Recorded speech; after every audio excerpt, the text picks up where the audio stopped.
नमस्कार, आप देख रहे हैं सी न्यूज भारत। मैं हूं आपके साथ प्राची तिवारी। वक्त हो गया है न्यूज बुलेटिन का।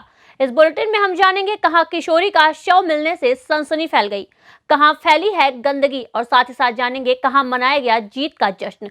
इन तमाम बातों पे चर्चा होगी विस्तार से। तो चलिए शुरू करते हैं खबरों का सिलसिला। पुलिस से बड़ी खबर सामने आ रही है, जहां एक किशोरी की लाश मिलने से सनसनी फैल गई है। सूचना पाकर पहुंची पुलिस और अन्य पुलिस अधिकारी मौके पर जांच में जुट गए हैं।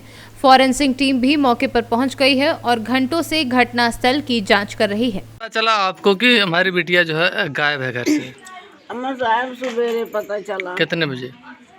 एकदम जब बजोर है तब सामने वाले कमरे में उनके लोग सुतत रहे। हाँ और ये बगल यहाँ हम रात रहे। हाँ। लेकिन साहब हम नहीं जाने कि कब उठ के गई रात के। अच्छा। हमें कुछ साहब नहीं पता चला और ना हमारे को साहब दुश्मन बा। हाँ हाँ, अब साहब हमें और कुछ जानकारी नहीं बा। तो कोई ऐसी शंका आपको कि मतलब कोई किसी प्रकार का कोई लड़की किसी से कोई बातचीत या और अब कोई? भैया हम नहीं जाने, अब हम मोबाइल में होई, हम तो पढ़े लिखे नहीं है। हाँ। अब पता नहीं साहब बतवाते रहे कि नहीं बताते, अभी हमें नहीं जानकारी बा। कहाँ कितनी उम्र थी आपकी बेटी की लगभग? अरे हैं 18 साल के हो गए हैं। पढ़ाई कर रही थी? हाँ, 9 में पढ़त रही। क्या नाम था? प्रीति। प्रीति। कभी मतलब किसी तरीके की आपको कोई शक हुआ आपके घर वालों को कि कहीं वो बात करती है या कुछ ऐसी बात? हम नाई कबो देखन बतवात पूछी डांटी गासी कहा मम्मी के उस नाई बतवात है। मतलब आपको ऐसा लगता था कि किसी से बात करती है? नहीं साहब, हम नाई के जानते है। मतलब आपको कभी ऐसा महसूस हुआ कि किसी से बातचीत या नहीं, उससे जो पूछी तो कहा मन से बतवात है अपने सखी सहेलर से। हाँ। अब पता नहीं बतवात हूँ भाई। अब नंबर उड़ाए दे, हमें क्या मालूम भैया। हाँ। हम तो अपना पढ़े नहीं है। अच्छा। अब हम मोबाइल उनके लगे बा, वो मोबाइल बताई जोन हुई। आज 2 जनवरी की प्रातःकाल 8 बजे थाना वाल्टरगंज में ये सूचना प्राप्त हुई कि थाना वाल्टरगंज की चौकी गणेशपुर में ग्राम गौरा में एक युवती की लाश पड़ी हुई है। इस सूचना पर पुलिस मौके पर पहुंची और मृतका की पहचान की गई। मृतका गौरा गांव की रहने वाली है। कल मृतका का जन्मदिन था। परिवारीजनों ने जैसा बताया कि कल संभवतः रात्रि में किसी परिचित को केक खिलाने के बहाने वो घर के बाहर आई है। ऐसा प्रतीत हो रहा है प्रथम दृष्टया कि हत्या चाकू मार करके की गई है। उसके बॉडी पर कई सारे स्टैब वुंड्स हैं। बॉडी को कब्जे में लेकर के पंचायतनामा कराया जा रहा है। परिवारीजनों से और जानकारी प्राप्त की जा रही है। इनसे तहरीर लेकर मुकदमा लिखा जाएगा और शीघ्र ही अभियुक्तों को गिरफ्तार करके जेल भेजा जाएगा। बस्ती से सीनू संवाददाता पंकज मिश्रा की रिपोर्ट।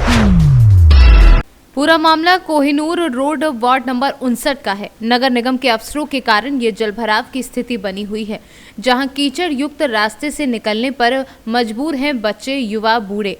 एक तरफ देखा जाए तो उत्तर प्रदेश सरकार का ये नारा है कि स्वच्छ भारत मस्त भारत। एक तरफ जल जीवन जीने के लिए लोग कीचड़ युक्त बदबूदार गंदे पानी में चलने के लिए विवश हैं। इस दुर्गंध पानी से स्थायी निवासियों में दौड़ सकती है भयंकर बीमारी। ये जलभराव नगर निगम की है देन। नगर निगम ने कुछ समय पहले पाइपलाइन डाली थी। वह पाइपलाइन जगह जगह लीक होने के कारण पूरे सड़क पर जलभराव का कारण बना रहता है। ऐसे में तमाम नेता कार्यकर्ता 2022 का जो चुनाव होने को है आएंगे यहाँ वोट मांगने के लिए, तो क्या किस तरीके वोट देंगे उनको? जब तक यहाँ पर कोई भी जनता का आदमी कोई भी वोट नहीं देगा और चुनाव का बहिष्कार करेंगे तो ये समस्या को हल नहीं करा देती सरकार।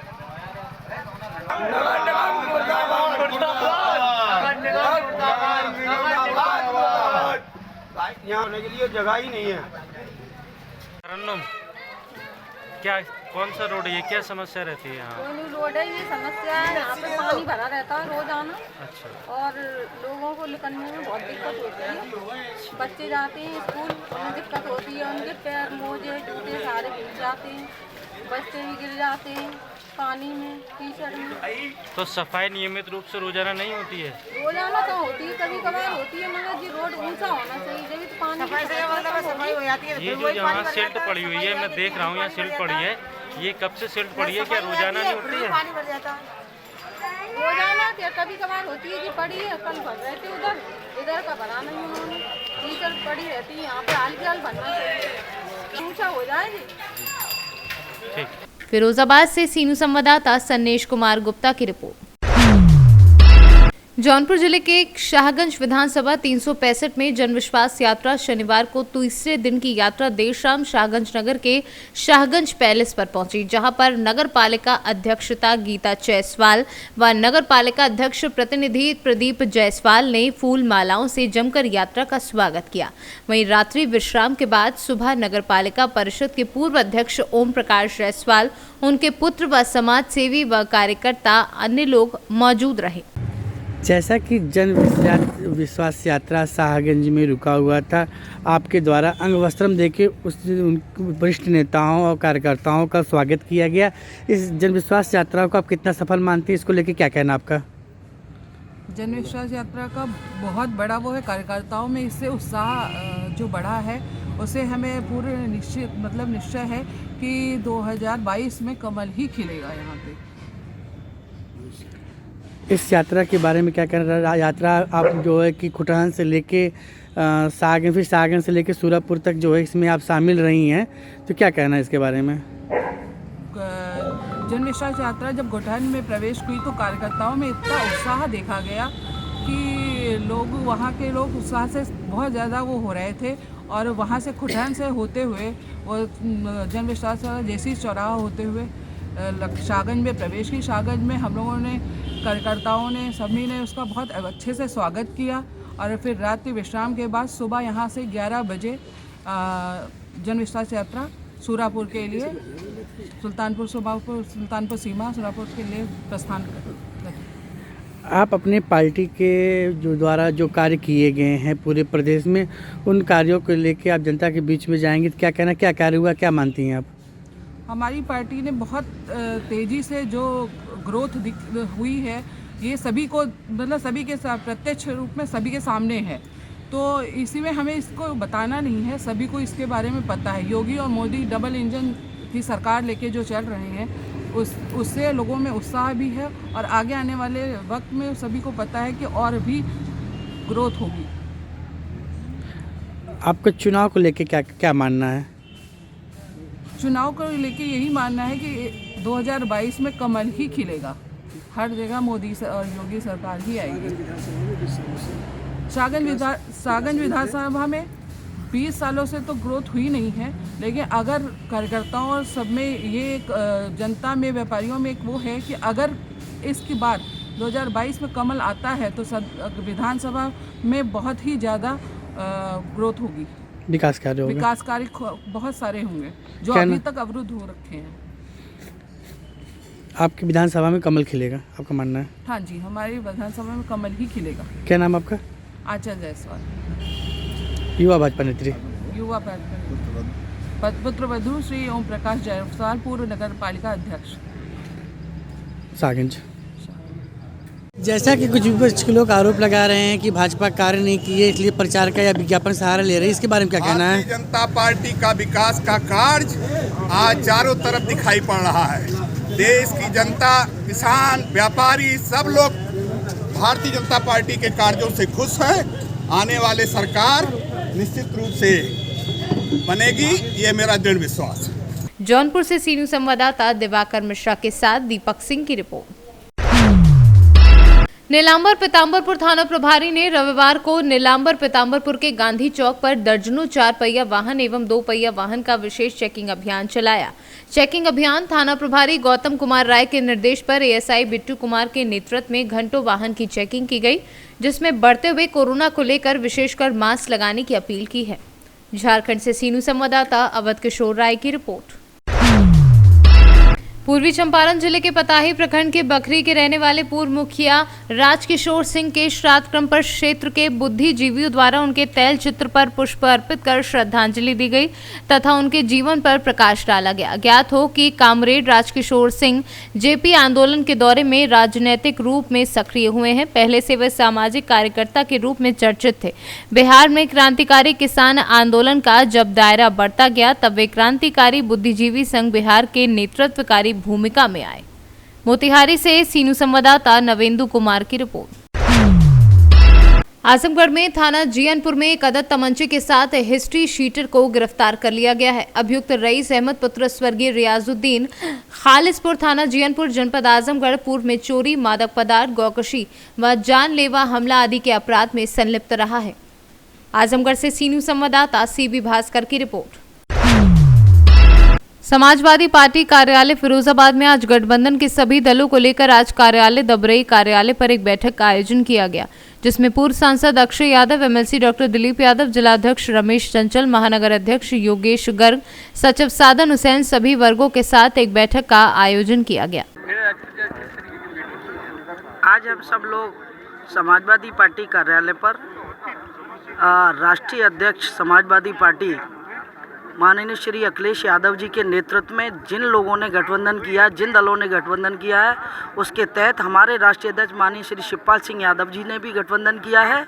हम उसी के तहत सभी लोग यहाँ एकत्रित हुए हैं और हम सब ने आज यहाँ ये निर्णय लिया है कि भारतीय जनता पार्टी ने जो कुकृत्य किया है 5 सालों के अंतर्गत, हमारे जितने गठबंधन दल के जो भी हमारे साथीगण हैं, हम सब लोग एकजुट होकर के प्रगतिशील समाजवादी पार्टी और भी जितने गठबंधन के साथी हैं, सब लोग एकत्रित होकर के भारतीय जनता पार्टी ने जो कुकृत्य किया उसको उखाड़ फेंकने के लिए जो प्रत्याशी हमारे चुनाव मैदान में होंगे, हम सभी दल इकट्ठे होकर के अपने उन सभी प्रत्याशियों को एड़ी से चोटी की ताकत लगा करके एक एक वोट डलवा करके माननीय अखिलेश यादव जी के हाथों को मजबूत करते हुए प्रत्याशियों को जिताएंगे और माननीय अखिलेश यादव जी के हाथों को मजबूत करेंगे और उनको आने वाले समय में चीफ मिनिस्टर बनवाएंगे। धन्यवाद।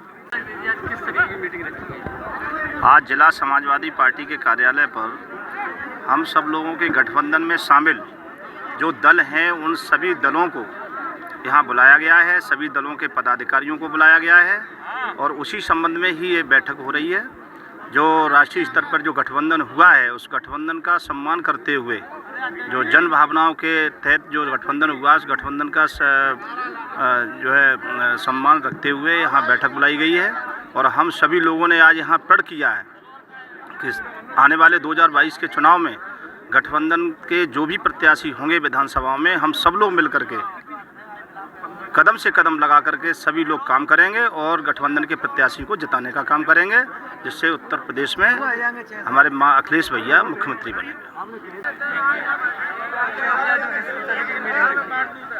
आज जितने भी संगठन हैं, जो पार्टियां समाजवादी पार्टी के साथ मिलकर चुनाव लड़ रहे हैं, सारी पार्टियां इकट्ठी हुई हैं, जिसमें किस तरीके से आगे काम करना ये चर्चा हुई है और नए साल की शुभकामनाएं आपस में देने का काम हम लोगों ने करा है। मिठाई वितरण के नए साल को लेकर बिल्कुल, नए साल में सभी कार्यकर्ताओं को हम मिठाई खिला रहे हैं। फिरोजाबाद से सी न्यूज़ संवाददाता दीपक शर्मा की रिपोर्ट। सुगौली के सुकुल पाकड़ की मुखिया अशफाक अहमद को लड्डू से तौलकर स्थानीय ग्रामीणों ने जीत की बधाई दी। बताते चले कि मुखिया अशफाक अहमद दूसरी बार मुखिया बने हैं, जिसको लेकर स्थानीय ग्रामीणों ने उन्हें लड्डू से तौलकर जीत का जश्न मनाया। इस दौरान मुखिया को ग्रामीणों ने आशीर्वाद देते हुए उनके उज्जवल भविष्य की कामना की है। वहीं मुखिया अशफाक अहमद ने ग्रामीणों के प्रति आभार जताया है। 97 किलो लड्डू से तौला गया और लोगों के बीच में मिठाइयां बांटी गई। मोतिहारी से सी न्यूज़ संवाददाता वीरेंद्र कुमार गुप्ता की रिपोर्ट। रीवा थियोतर मद्रो में आज नोबिता मुंडा ट्रेनिंग सेंटर का निर्माण के लिए कलेक्टर रीवा से किया गया मांग। बता दें कि यहां पर 2 तारीख को ट्रेनिंग सेंटर मद्रो में मीटिंग होती है। कई जगह से सदस्य आते हैं, जैसे अंतर्राष्ट्रीय अध्यक्ष दादूलाल कोल, राष्ट्रीय अध्यक्ष राजकली कोल, प्रभारी सचिव सुखराज कोल, सचिव रंजन कोल, सचिव रंगलाल अमृतलाल कोल, बरेठी शीला माझी, कोषाध्यक्ष नंदलाल माझी। सेनापति आज अंतर्राष्ट्रीय अध्यक्ष द्वारा कार्य करने वाले को पुरस्कार भी दिया गया। आपको हमको बहुत अच्छा लग रहा है। मैं नए साल की इस हार्दिक शुभकामनाएं के लिए जो हमको यह गिफ्ट मिला है। क्या नाम है आपका? रज्जम कोल। हाँ। नवबिरसा मुंडा सचिव कार्यालय प्रभारी घटेहा। हाँ, बताइए। हम ये कहना चाहते हैं श्रीमान जी के ऐसे पानी बरस जाए, ओला बदरिया कर जाती है, जिससे यह हमारा संभागीय कार्यालय गिरा हुआ है, यहाँ छाया तक नहीं है, जिससे हमारी इस जिले से कलेक्टर महोदय इलैया राजा भाई साहब की से अनुरोध है कि हमारे इस शाखा से बड़ी संस्थान कार्यालय ट्रेनिंग सेंटर का निर्माण करवाया जाए। साथ ही साथ जितनी भी हमारी बिरसा मुंडा समितियां हैं उनका भी कार्यालय बनवाया जाए। दिया इन्होंने कि 2 गज की दूरी, मास्क जरूरी, सस्ता में ये अंतर्राष्ट्रीय दादूलाल खोल 2 सस्ता चला, इसमें काफ़ी अच्छा चल रहा है। अगर इसको पूरी जनता सीख ले तो शासन की गाइडलाइन का पूरा पालन बराबर हो रहा है। सी न्यूज़ संवाददाता जिला रीवा से रोहिणी कुमार की स्पेशल रिपोर्ट। रेवा से सीनू संवाददाता रोहिणी कुमार की रिपोर्ट।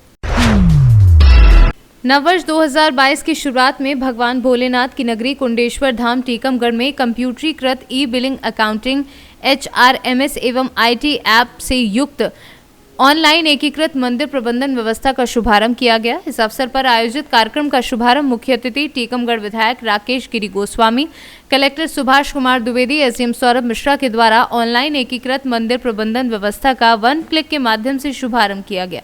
अतिथियों ने मंदिर ट्रस्ट में उत्कृष्ट कार्य को लेकर सभी पदाधिकारियों का शॉल, श्रीफल व स्मृति चिन्ह भेंट कर सम्मान किया।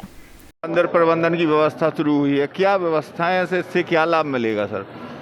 देखिए, कुंडेश्वर महादेव मंदिर ट्रस्ट के द्वारा आज से ऑनलाइन एकीकृत मंदिर प्रबंधन व्यवस्था की वेबसाइट लॉन्च की गई है और इस वेबसाइट के माध्यम से जो एक पारदर्शी तरीका रहता है, ज़्यादातर कुछ लोग ये भी मन में शंका उठती है कि भाई हमारा जो दान है वो सही जगह जा रहा है कि नहीं जा रहा, तो वो पूरी ऑनलाइन दिखेगा। जो भी मंदिर की आय होगी, जिन जिन कामों में मंदिर व्यय कर रही है, कितनी राशि व्यय कर रही है, वो भी ऑनलाइन रहेगा।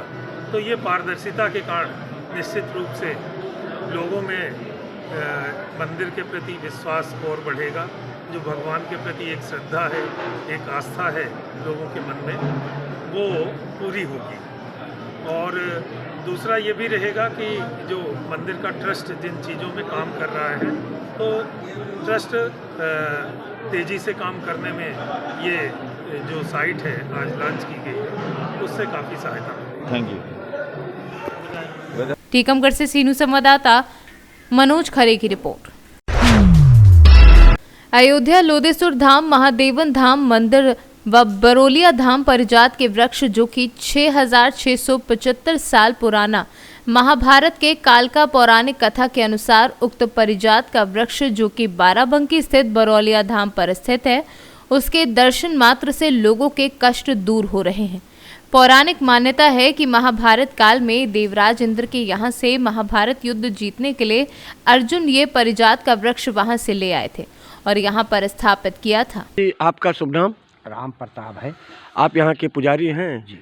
यह स्थल कौन सा है, क्या नाम है यहाँ का? ये पारजात है, बरौलिया धाम है। पारजात का वृक्ष है, बरौलिया धाम, और ये भगवान इंद्र, ये बाराबंकी में आता है, यहाँ पर स्थापित है। महाराज जी, आप ये इसकी पौराणिक जो कथा है पारजात के बारे में, कि ये कहाँ कहाँ पाया जाता है, इसके बारे में कुछ आप बताएंगे? ये भगवान इंद्र पास रहा है, वहाँ से अर्जुन और 5 पांडवा लोग झगड़ा लड़ाई करके तब लेके आए। बाण मारी पत्ताल तक का है। 6 महीना फूल पत्ती रहता, 6 महीने सूखा रहता है। यही का फूल कुंती माता जी शंकर भोलेनाथ के ऊपर चढ़ाई नहीं, तब विजय भई है। कहूँ दुनिया में पेड़ और नहीं दूसरा। अच्छा, ये पेड़ केवल दुनिया में एक ही पेड़ है पारजात का, कहीं नहीं, और कहीं नहीं है। पहले सफ़ेद होता है, उसके बाद सुनहरा रंग में फूल होता है। अच्छा, सुबह होगा तो ये सुनहरे रंग का फूल होगा, और शाम को 6 बजे 7 बजे फूल खिलता है जी, और तीसरे दिन चौथे दिन गिरता है जी। तो यहाँ की पौराणिक मान्यता है कि यहाँ दर्शन करने से, फेरी करने से, परिक्रमा करो, जो कोई मन्नत से मांगत भगवान से, वो का पूरा तरह वो आता है। सही है। तो यहाँ पर तो नए वर्ष में जो है सुबह से काफ़ी लोग आए होंगे? हाँ, आए हैं, आते हैं, जाते हैं 11 बजे से बाद। ज़्यादा मौसम कुछ गड़बड़ है, इससे कुछ। अयोध्या से सीनू संवाददाता IB सिंह की रिपोर्ट। शेरघाटी शहर के गोला बाजार स्थित श्री राम मंदिर में अहेले सुबह करीब 1:45 बजे के आसपास अज्ञात चोर ने दान पेटी को उखाड़कर पैसे की चोरी कर ली। पूर्व उप चेयरमैन दीनानाथ पांडे ने बताया कि दान पेटी में रखे करीब 1000 रुपए चुरा लिए। हालांकि पूरा मामला सीसीटीवी में कैद हो चुका है। मंदिर के समीप एक घर के व्यक्ति गुड्डू कुमार ने ये चोरी होते देख शोर मचाया, तभी शोर कुछ रुपए लेकर भागने में सफल रहे। हालांकि भागने के दौरान उसके एक पैर की चप्पल मंदिर के पास ही छूट गई। यहाँ पर दान पेटी था बजरंगबली के, तो उसको करीब लगता है कि एक आदमी नज़र आ रहा है कैमरा में, बगल में कैमरा दुकान में लगा हुआ है, तो नज़र आ रहा है कि 1:47 में इधर से इस साइड से आया है और ऐसे बढ़ करके वहाँ पर दान पेटी रखा हुआ था उस जगह पर आया है, उसको तोड़ा है और तोड़ करके पीछे ले गया है और पीछे ले करके रख मैंने तोड़ रहा था उसको। ऊपर से गुड्डू अग्रवाल जी देखे, यहीं पर घर है सामने, देखी तो चिल्लाए तो पेटी छोड़ करके और भाग गया। ये पहला घटना सिरघाटी की नहीं है। इसके 15 दिन पहले धोबी टोला में बजरंगबली का जो मंदिर है वहाँ से करीब 12-14 हज़ार रुपया था दान पेटी में, उसको लेकर के भागा। बस कुछ ही दिनों के बाद 5 दिन के अंदर कैलाशपति मंदिर जो है पटोली में, वहाँ से दान पेटी तोड़ करके वहाँ से पैसा ले जाया गया। अब यहाँ जो है श्री राम मंदिर बजरंगबली के पास, यहाँ पर भी रातें चोर आया, इसको तोड़ा है लेकिन लेकर के गया नहीं, छूट गया। ऊपर से जब हल्ला होने लगा तो इधर नए बाजार तरफ भागा है, ये कैमरा में नज़र आ रहा है। तो यहाँ पर पुलिस गश्ती उसकी नहीं करती है क्या? पुलिस गश्ती जैसा कैमरा बता रहा है 10 मिनट पहले पार हुआ है और इधर से लौटा है, उसके बाद ये कांड हुआ है। आपका परिचय वो? मेरा दीनानाथ पांडे, पूर्व वाइस चेयरमैन नगर परिषद सिरघाटी, सहबाग पार्षद। गया से सीनू संवाददाता अशोक शर्मा की रिपोर्ट। जौनपुर के सिकरारा ब्लॉक के अंतर्गत ग्राम पंचायत बुआकला के खपराहा बाजार में अखिलेश यादव जायसवाल उर्फ अनु जायसवाल पुत्र स्वर्गीय केशव प्रसाद जायसवाल 30 दिसंबर को रात 8:30 बजे के लगभग संदिग्ध परिस्थितियों में लापता हुए। 72 घंटे बीत जाने के बाद अब तक कोई सुराग नहीं मिला। मौके पर छानबीन करने में जुटी सिकरारा थाने की पुलिस व चौकी इंचार्ज भीलमपुर पहुंचकर मुआयना किया। लापता अखिलेश जायसवाल की पत्नी अनामिका जायसवाल मम्मा ने अपना बयान दिया है। सर, हमारा नाम अनामिका जायसवाल है, हम श्री अखिलेश जायसवाल की पत्नी हैं। जी, तो क्या मामला था जो है, जैसे जो है अखिलेश जायसवाल जी जब रात को घूमने गए तो जो है क्या हुआ उनके साथ, कैसे कोई शंका? वो रोजाना की तरह दुकान बंद करके 15-20 मिनट के लिए जाते थे टहलने के लिए, और उस दिन कहे कि हम 10 मिनट में आ रहे हैं, देर हो गया था थोड़ा जी, तो आए नहीं। आधा पौना घंटा बीता तो हमें लगा कि कहाँ रह गए। हम फ़ोन लगाएं तो फ़ोन स्विच ऑफ बताने लगा उनका, और घर में कभी हम लोग फ़ोन स्विच ऑफ नहीं करते हैं जी। तब हमको डर लगने लगा। हम बाहर निकल के देख रहे हैं, कहीं कोई दिख नहीं रहा था। तब बच्चों को और परिवार के लोगों को लेकर हम जिनके यहाँ समझ में आ रहा था, फ़ोन नंबर लगा के सबके यहाँ पता कर रहे थे कि कहीं गए तो नहीं हैं। के लोग पता किए, और रात में 2 बजे तक हम लोग खोजबीन किए, कहीं मिले नहीं। और 112 नंबर पे फ़ोन करके हम उन्हें पुलिस को भी बुलाए। पुलिस आए, नाम वाम लिख के, और हमारे कहने के हिसाब से थोड़ा वो लोग देख ताक के भी आए गाँव में जहाँ हमें शंका था, और आए तो कहें कि कुछ मिला नहीं। तो उनकी उम्र लगभग कितनी होगी? उम्र उनकी कितनी होगी? लगभग 45 साल। बच्चे हैं? हाँ। कितने? एक लड़का एक लड़की है। अच्छा, तो जैसे उनका विवाद किसी से जो है इसके पहले हुआ था या नहीं हुआ था? किसी के ऊपर शंका है? हाँ, एक लोगों से विवाद हुआ था, उन्हीं के ऊपर शंका है, लेकिन शंका है, अब समझ में नहीं आ रहा है कि क्या बात है सही। जी जी। तो शासन प्रशासन अपनी कार्रवाई कर रहा है या नहीं? कार्रवाई कर तो रहे हैं, लेकिन हम संतुष्ट नहीं हैं। 36 घंटे हो गए हैं, अभी हमें कोई सुराग नहीं मिला है। जी जी। क्या जी, अपना परिचय दीजिए। जी, मेरा नाम प्रतिभा जायसवाल है, मैं अखिलेश की माता जी हूँ। जी। मेरा इकलौता बेटा है। माता जी जो है, जैसे अखिलेश जायसवाल जो है जब घूमने गए जो है तो रात को नहीं लौटे, तो आप किसी के ऊपर शंका कर रहे हैं? मुझे खिला पिला घर में भेज दिए थे, जाइए आप सोइए। हम आए घर पे तो बाद में पता चला कि वो कहीं चले गए, नहीं मिल रहे हैं जी। तो सब वही हम बैठे थे। बाद में जी। हम बीमारी से हमें रहता है, गठिया का मर्ज है। जो झगड़ा किए थे, जो डराए धमकाए थे, उन्हीं पे शंका है, और किसी पे रामाधार के लड़के जो हैं वही डराए धमकाए थे। मुन्ना नाम है और नाम एक और है। जी, हम कुछ भी करवा सकते हैं जी। हाँ, अच्छा। हम तुम लोग के परिवार बर्बाद कर सकते हैं। ऐसा करके कह के गए थे? जी, धमकी दिए थे और दुनिया गंदी गंदी गाली यहीं सबके सामने बोले थे, कोई कुछ बोला नहीं, केवल मारने उठे थे। शंका ही है ना, कन्फर्म तो है नहीं? जी, देखे तो नहीं है, लेकिन यही उन्हीं पे शंका जा रही। जौनपुर से सीनू संवाददाता राधा रमन अग्रहरी की रिपोर्ट। शहर के ईदगाह मैदान में आयोजित सामूहिक विवाह योजना के अंतर्गत निकाह कार्यक्रम रीति रिवाज के अनुसार संपन्न हुआ। कार्यक्रम में भाजपा जिलाध्यक्ष अमर सिंह मीना, भाजपा युवा नेता संदीप पटेल ने दूल्हा दुल्हन को आशीर्वाद दिया। जानकारी देते हुए सोसाइटी अध्यक्ष हाजी मुश्ताक मुन्ना कबाड़ी ने बताया कि मुस्लिम वेलफेयर सोसाइटी द्वारा प्रत्येक जोड़े को दहेज के साथ सम्मान पूर्वक विदा किया गया है। खंडवा से सीनू संवाददाता इरफान की रिपोर्ट। फिलहाल न्यूज बुलेटिन में केवल इतना ही। देश दुनिया की तमाम बड़ी खबरों के साथ जुड़े रहने के लिए देखते रहिए सी न्यूज भारत।